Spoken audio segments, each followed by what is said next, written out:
How did the ancients know this? How did, for instance, you just pulled up the Star of David. You mentioned many other, the yin yang symbol. Many of these ancient pieces of religious symbology we're now discovering in fractal geometry and quantum entangled photographs.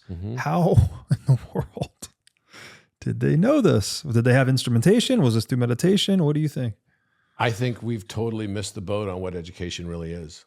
If I'm a whale, I don't need to go to whale school to figure out how to be a whale. If I'm an elephant and I'm born, I can run like within minutes of being born.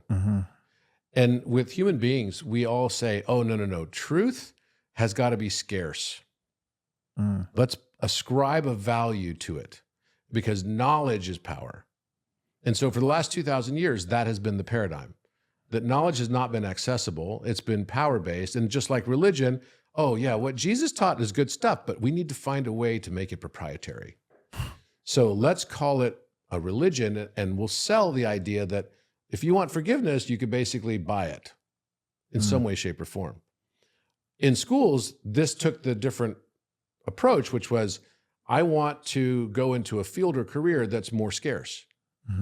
So if I'm going to go into the most difficult fields, the most difficult field should by its very nature be the most scarce.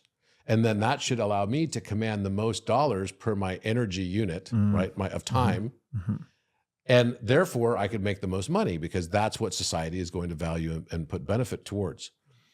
When we start to look at what's happened to our society, everything has gone kind of that direction. So we've separated everything out. So we now say, oh, you can't be a true PhD anymore, which really was a doctor of philosophy. Right.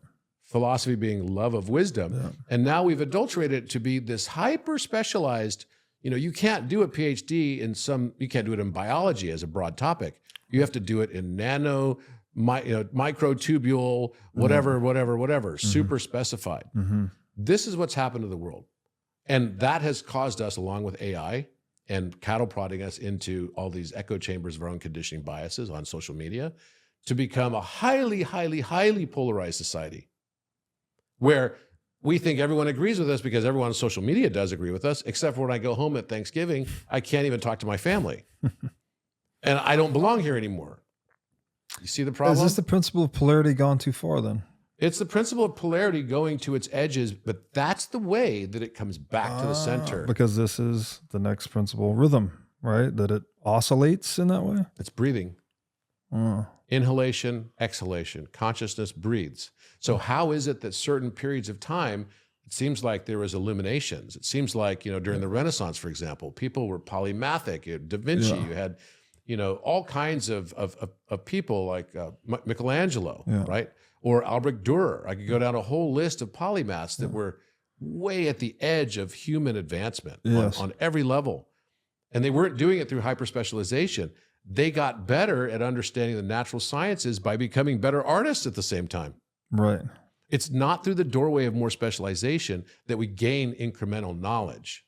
The way we gain true incremental knowledge and push the boundary of, here's what I know, then there's this world around me of I don't know. Right. Right? But I know that I don't know it. And then there's another boundary that's beyond that. We call that entropy. And that line of entropy and everything beyond is actually, I don't even know what I don't know. The unknown unknowns. The unknown unknowns. Yeah. So what we've been doing when we bring in new source code, computer language, we get new mathematics. So humanity went from, pi, there's no relation. We don't know what the relationship is between a diameter and the circumference of a circle. But then someone came along, maybe it was Archimedes, who said, it's a close approximation. It's 22/7. That gives us 3.14285,714, infinitely repeating. Okay, so that's good enough.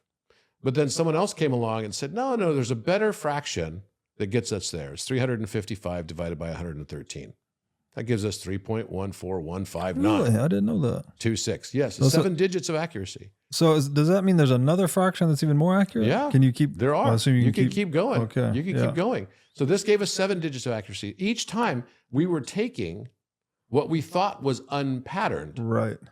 And pushing the boundary of that knowledge so that our zone of entropy or our inability to perceive higher pattern. The horizon of knowledge. The horizon of knowledge, very well said, like the event horizon of knowledge was getting pushed farther and farther out from us. This is the expansion of consciousness. Wow. And all things math and geometry are literally QR codes for the subconscious mind. So as soon as, through the 100th monkey effect, as soon as one person figures this out, then all of mankind is somehow lifted on a new substrate. It's kind of like, when Apple pushes a new version of OS out, then everyone gets access to that. Humanity has some collective consciousness that is embedded because it's all one consciousness. There's not separation from you.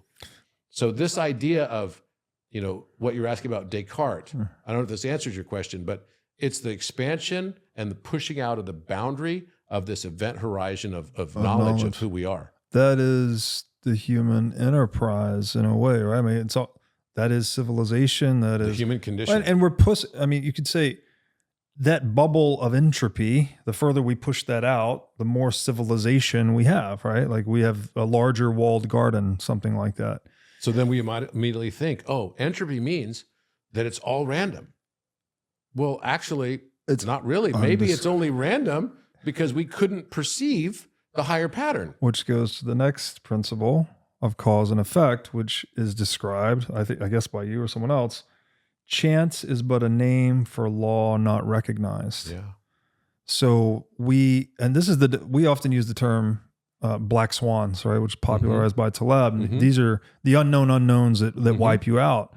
They come from beyond that horizon, right? That's why they're unknown unknowns, because we don't have the conceptual structure to interpret or predict them, right? They come from beyond that horizon, and that's why they wipe you out. It can be positive too. It doesn't have to be negative. It could go either way. I would say Bitcoin's a positive black swan. No one saw that coming. What is it that, so that visualization you're describing, the event horizon of knowledge, is that why artists, you said they're expanding their knowledge through art first. The artists get there first because it's imagistic before it's semantic. So it's like artists get there, then the philosophers interpret it semantically, then the scientists specialize it. I think it's easier to go from the art side into becoming acquainted with your left brain than it is to go from your left brain into your right brain. Because you're getting the comprehensive holistic view that you can then break down and reduce and study. Is that what you're saying? Yeah, and also because it's like the right brain can just know.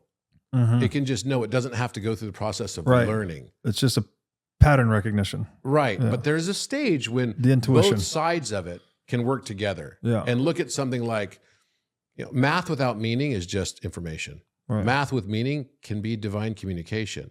Once you've had enough synchronicities, as Carl Jung said, the number of synchronicities that you are able to recognize and register consciously is showing you a clear meter to where you are in your ascension journey towards your individuation. Individuation doesn't mean loss of ego. It means integration of ego and shadow.